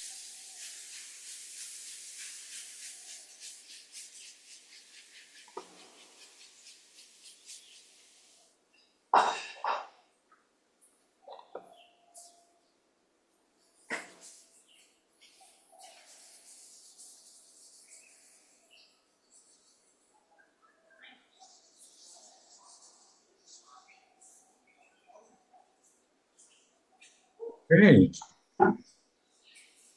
don't be shy.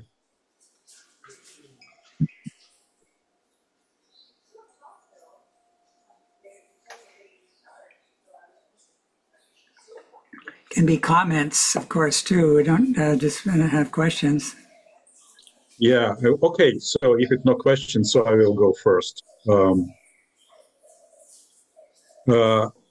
Florian, so can you just maybe speaks about separation of humanity during Atlantis time, which is fifth sub-race of Atlantis, and this is a time when substance of human ego was descended by spirits of form, which are patrons of our earthly evolution. So it was a great separation of humanity, like in two parts: people which are accepted, principle of ego, and people which became lukewarm of Atlantis. So and then later created like Chinese civilization, which is encapsulated. And looks like we expecting same event during the sixth cultural period of our era. Yeah, here's the question. So with regards to the Atlantean period, the ripest stage of that was the fifth Atlantean period. And this is where then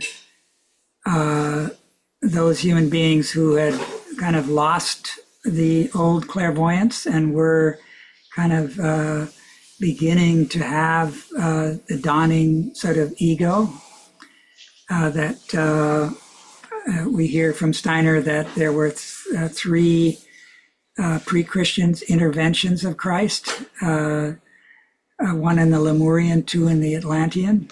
So the Christ was already bestowing gifts on humanity, preventing the going off of the evolutionary track, and providing guidance. And the sixth and the seventh ages, he says, are overripe. And they tend to preserve the old Atlantean evolutionary consciousness to a certain extent. And the Chinese people, he says, carried that over. They bear some of that Atlantean influence into the post-Atlantean period.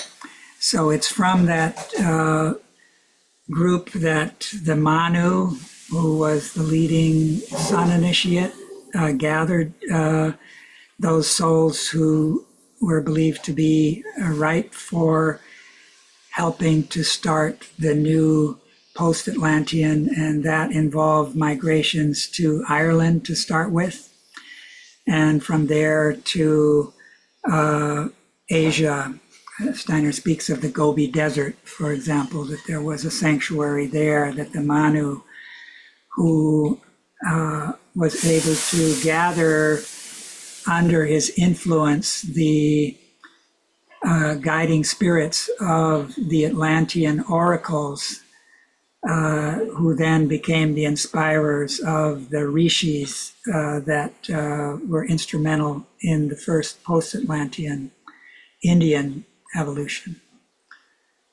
And that's this first age of the post-Atlantean, where in the book of Revelation, you kind of hear that they have forgotten their first love.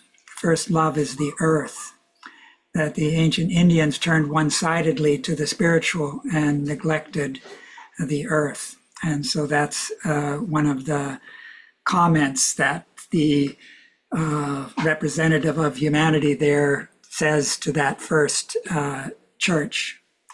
But similarly, just like the ripe period in the Atlantean was the fifth, and the sixth and seventh were ripe, the fifth Atlantean was the ripe fruit for the fifth post-Atlantean epoch. In a similar way, the sixth age in our series of cultural ages will be the ripe for launching the sixth epoch, which is in the larger context of Steiner's 1908 lectures on the apocalypse. That's then the beginning of the seals. And we're still in the seven letters, but one has to differentiate between that and what he said in the Priester course as a consciousness soul interpretation.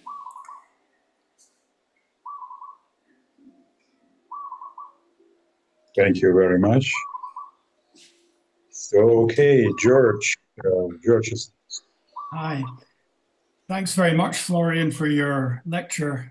A great lecture once again. I was wondering if you've come across Adrian Anderson's book on the Seven Seals. Yeah, I do have it. I was working on it for quite a few years before I picked up that book, so I've gotten my own approach that I've developed, but his book can be helpful. I've spent some time with it. He's also did a book on the windows of the Goetheanum and the zodiac that Steiner. So he's done some valuable contributions. I thought it would be quite a good book for people who maybe want to work on the seals. Sure. Because I found it difficult trying to even find a publication with the pictures of the seals on it. Mm. The great thing is, I'll just show you the book here for those who might be interested. You can see it there. Mm-hmm. he contains all the pictures, but he also gives a compilation of all the, I suppose not all, but a lot of what Rudolf Steiner said about them, not only from his lectures, but from meetings as well. And certainly if anyone wants to work with the seals, it would be a good start, I think, to get that book, which is available on Amazon. Yeah, it's sort of partly this language of symbols that just as the rose cross, the rose means something different when meditated on in that context, in contrast to the rose that's growing on a bush out in the garden. So it's this symbolic language that we have to learn. And one of the most powerful imaginations that Rudolf Steiner shared that Adrian Anderson also wrote a book on is this Grail triptych, which has kind of overview of human evolution, and a lot of that symbolic language is embodied in it. I've shared it several times. It was meant to go in the Goetheanum. It ended up during the war in Hamburg. It was bombed, but there was a copy of it in a glass photograph or between glass plates that was preserved. And so we were able to get some understanding of that. And Anderson has written a book on that as well, which is worth looking through and working with.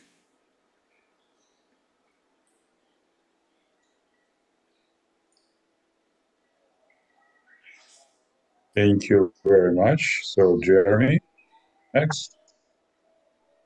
Yes, thanks again, Florian. I would say you could probably, if you were so inclined, write your own book or even a series of books based on that content. But I just had a quick question. At some point, and I'm sorry, I don't remember the context, but you were referencing something about how we will see, I guess, people or individuals that we hardly recognize as human beings, and maybe something about that these individuals would be very aggressive or inhuman in their, maybe even in their appearance or their demeanor. Is this something that is more in the future, or are we already starting to see manifestations of this now? Or could you just elaborate a little on that? Yeah, so 1998 was sort of the third 666 culmination. And that's when the most powerful intervention of Zorat, and he associates these Zoratians with that. But already in 1933, you have a kind of a preview of that. And in Bolshevism, you have some of that coming through as well, where human beings who are acting in inhuman ways that it's like if you take, for example, the Muslim zealots who were flying the planes into the trade center. You had human beings here who were acting like guidance for a plane that became like a bomb, and they knew and witnessed all those people that were around them whose life was going to be lost, as well as the ones in those buildings. And you could say they were heartless, had no compassion or empathy or feeling of, and a wrong connection to the afterlife.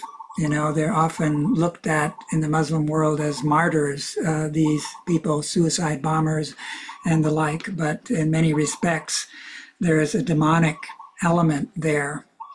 And you could witness that in the time of Hitler as well, with the death camps and the people who became the henchmen who were involved in these killings of millions of people, often in a factory kind of method, and lying to them in the process as though they were going to be taking a shower. Instead, they were being gassed. And so I think if one were able to see and witness some of the faces of those human beings and their features and what emotions were being expressed through them, that would be some of this Zoradian element coming through. But I think also this element of sadomasochism that I brought up the last time, the inversion of love, where instead of the Azuric beings, who are the strongest servant of Zorat, attacks through the sexual, and instead of turning love upward to redeem it, turns it downward and towards the interior of the earth. And so you have what was at one time a kind of fringe culture going mainstream. All the big cities have places where you can find dungeons where people can use chains and whips and handcuffs, and the movie of the 50 Shades of Grey was sort of a step into the mainstream, even though it was written by a woman and produced, but it kind of celebrated this by having this multi-millionaire, billionaire kind of character who had this inclination.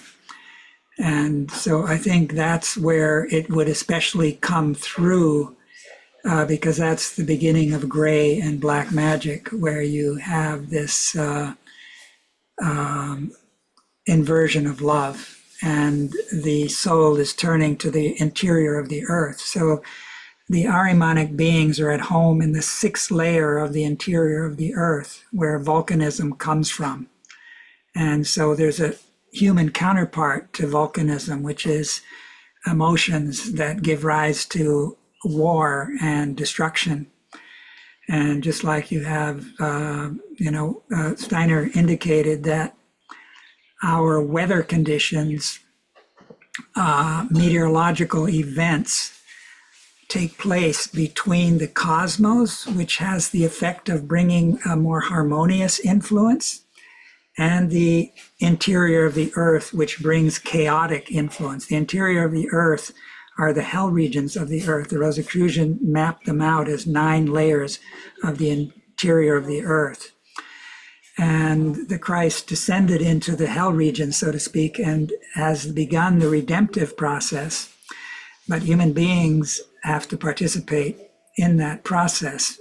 And so we can witness these chaotic events in our weather conditions that are being invited to this meteorological realm between the cosmos and the interior of the earth. Because of our materialism, we're turned one-sidedly to these subnature forces. Electricity always seeks ground. It wants to go into the darkness of the interior of the earth, unlike light, which radiates like the sun in the heavens. This is the carrier, the fallen aspect of light that modern science identifies with its spectrum.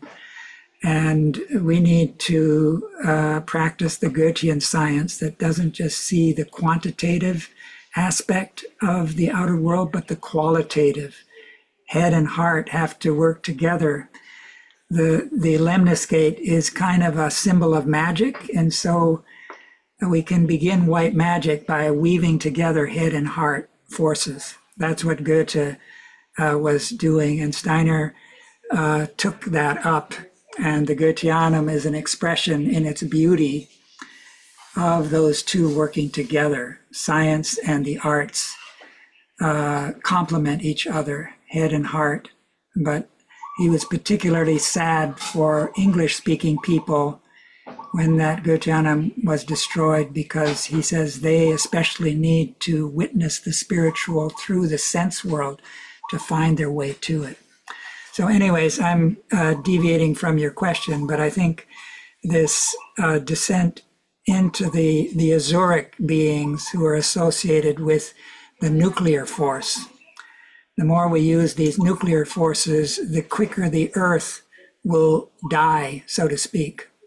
And because nuclear force is considered a source of electrical generation that is not creating greenhouse gases, it's again being revived. Like 3 Mile Island is nuclear plants are being revived as we speak, because all of these data center needs, all of these companies are now desperate to find sources of electricity to be able to have all these data centers, which are going to have to double to deal with all the AI developments and all the money being poured into that.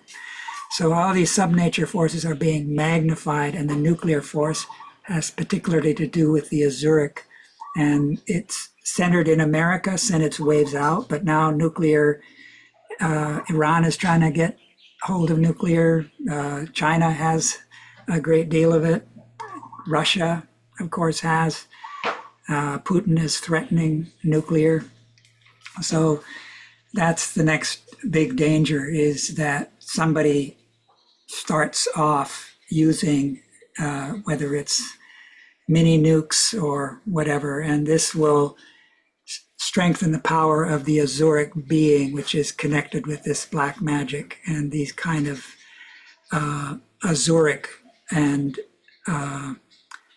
Zorat sun demon forces, which are the epitome of the anti-Christian forces. And it was because of Hitler and the fear that Hitler was developing the bomb that caused Einstein to write his letter, Einstein being Jewish, but Hitler had a problem with Jews, so he undermined his own ability to develop the nuclear in a certain respect. But fear is one of the great weapons of Ahriman, and fear over time of the spiritual becomes hatred. And we can see that in our politics these days. You got religion and politics mixed together, which goes against the threefold social order ideal. Got money, politics, religion, all mixed together. That's in Goethe's fairy tale, the fourth king that can't hold himself up very well. And that means that our system will more and more reach a terminal stage, self-destructive phase. Look at the debt load that we have, 34 trillion, and every 100 days there's another trillion. And look at the world debt. And the US military is spending all kinds of money worldwide to maintain its superpower status. The Pentagon is an inverted pentagram. So we have to recognize these forces, not just for the future, but how they're working in the present. So anyways, sorry about the large circling around this theme. It's totally fine. Okay, Well is next. Well, Elliot. Okay, hi. Thank you so much. I haven't had a chance to watch all of them, but I had a question on the recent that you brought up about the layers of the earth. I don't have a deep understanding, no pun intended, of the layers of the earth, but I've heard that that at the center of the earth is actually Christ, and that there are some good layers. And I know you could probably do a whole presentation on it, but I'm just wondering if you could give us a brief idea of good versus bad layers of the earth. So one of the things that Steiner gives as a picture is that the 7 stages of Christian initiation, which have to do with the foot washing, the scourging, the crowning of thorns, the cross bearing, the crucifixion, the burial, the ascension, that these represented the Christ penetrating the 7 first layers of the interior of the earth. And that means if one sees the 9 layers, that would take him to the 7th layer. And then the 8th layer is the layer where the strife between Cain and Abel is centered. And that is also related to the masculine feminine polarity and how that can become a strong issue. That's part of what we see in the Azuric attack. So the upper 3 layers are related to the counterpart to the angels, archangels, archai.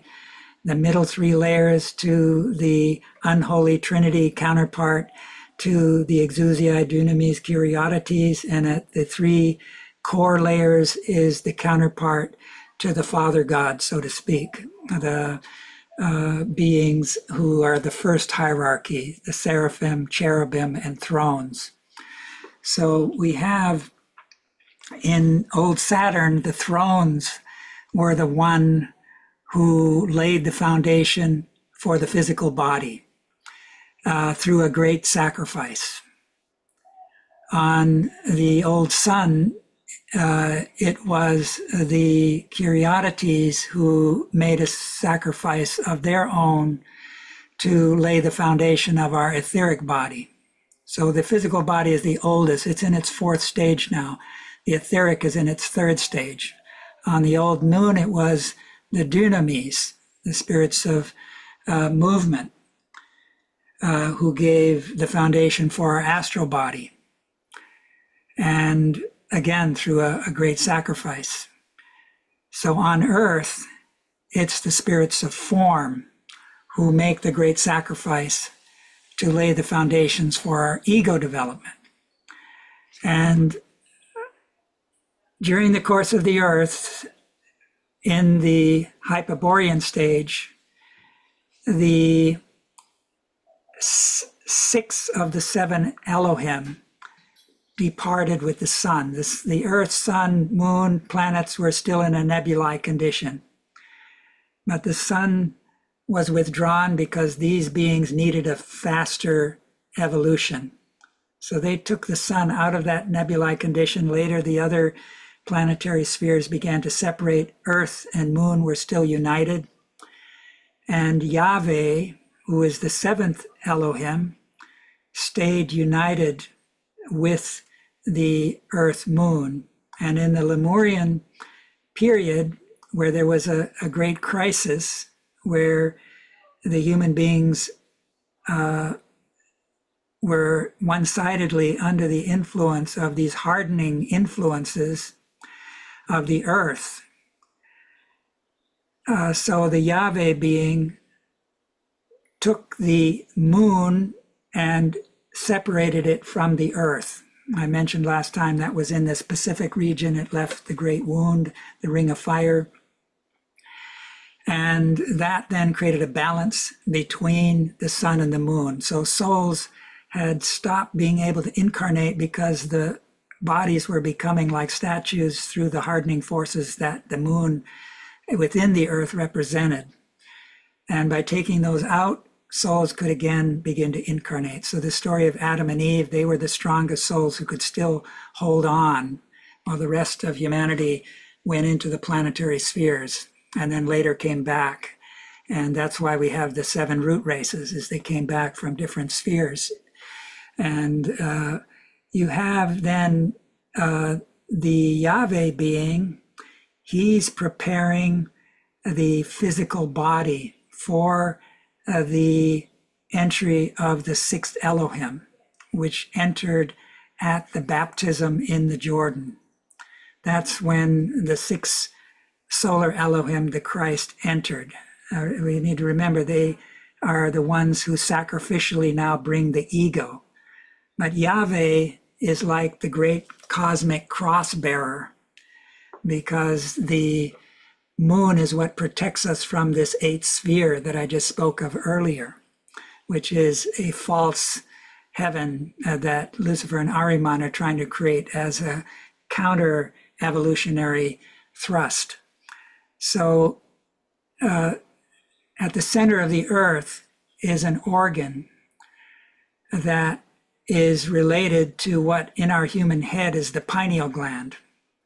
And Steiner indicated that the seat of the spirit self in us is the pineal gland. So to begin with, the ego is at the forehead.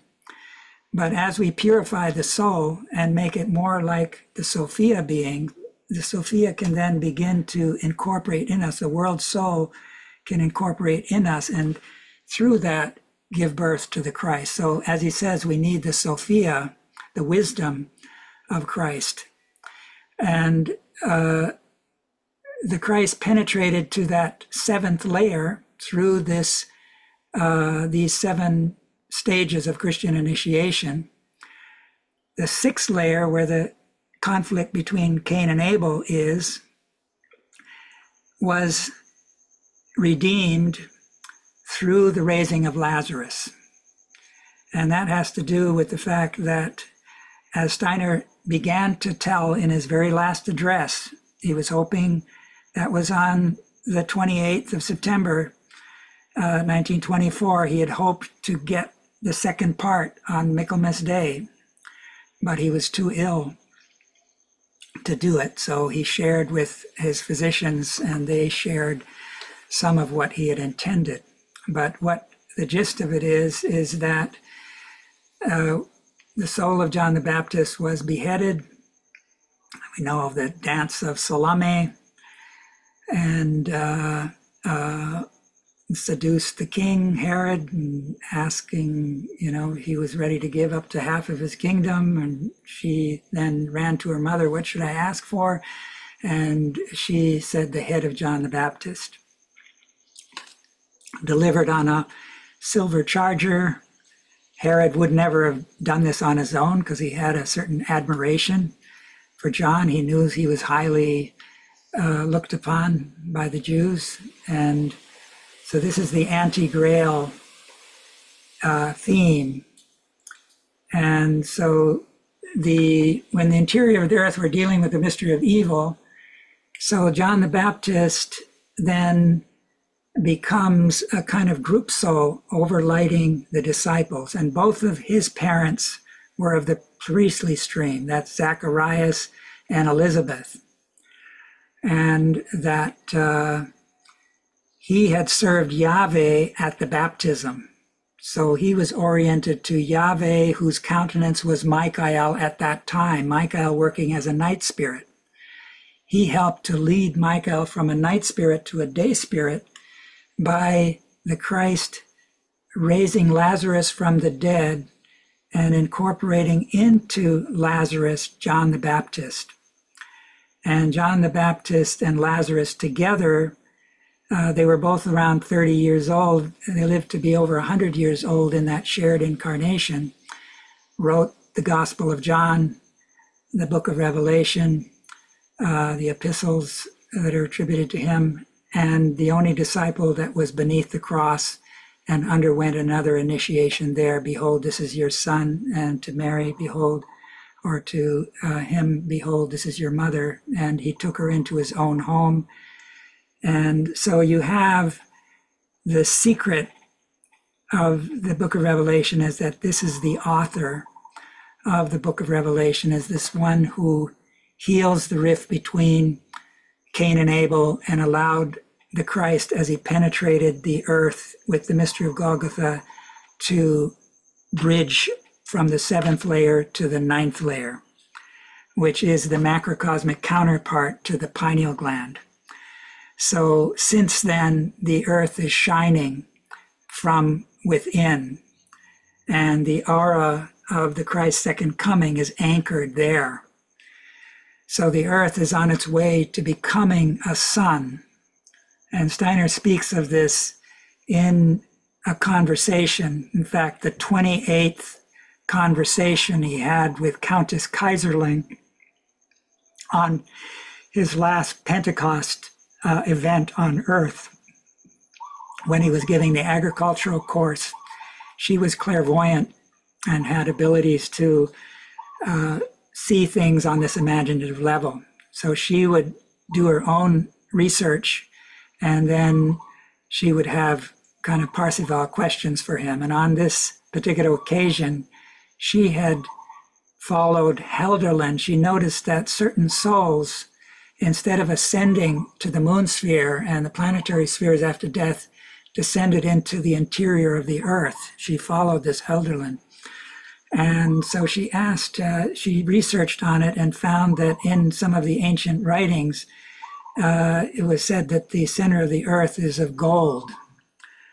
And so she asked Steiner, is the center of the earth of gold?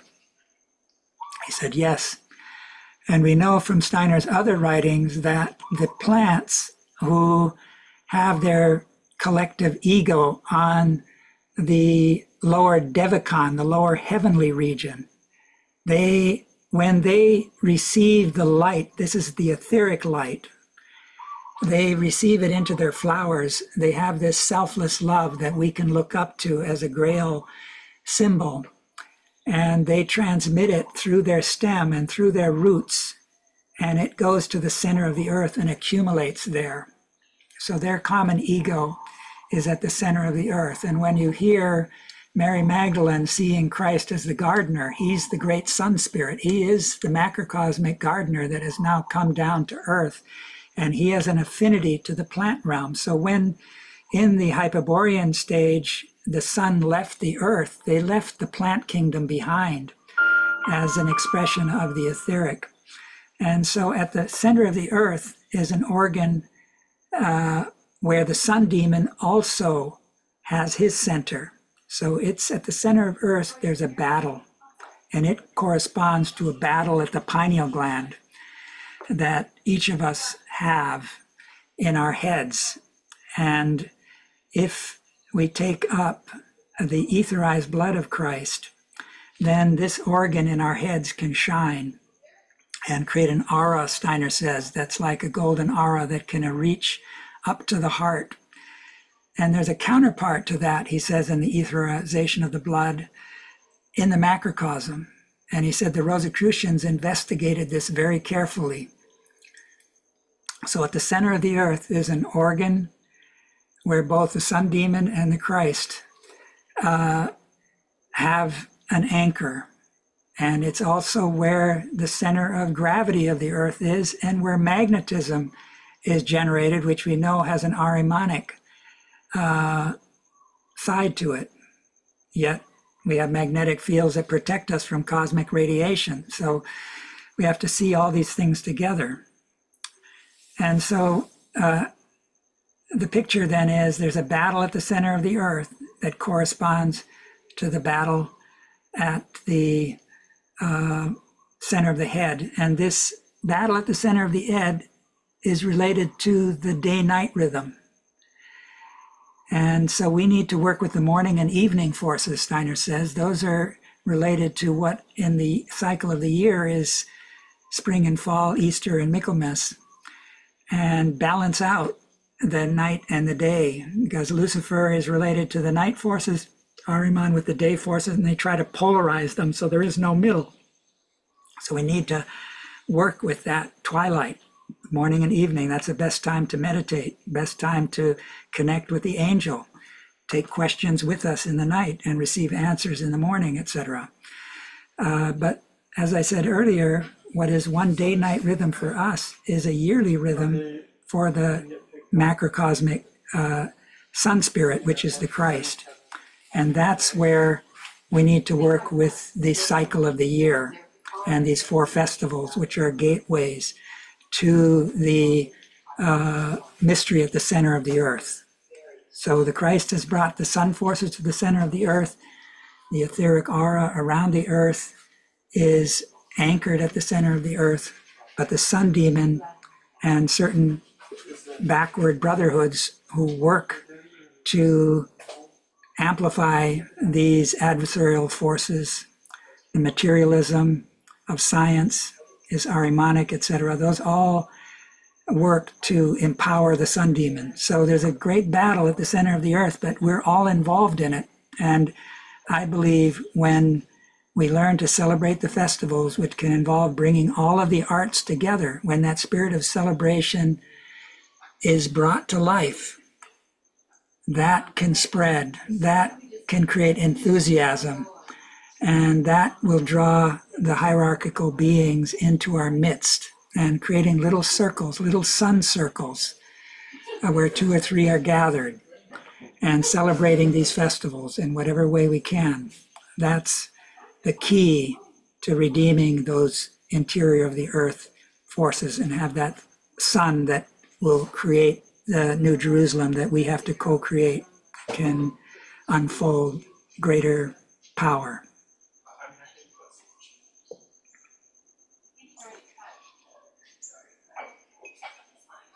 Thank you very much, Florian.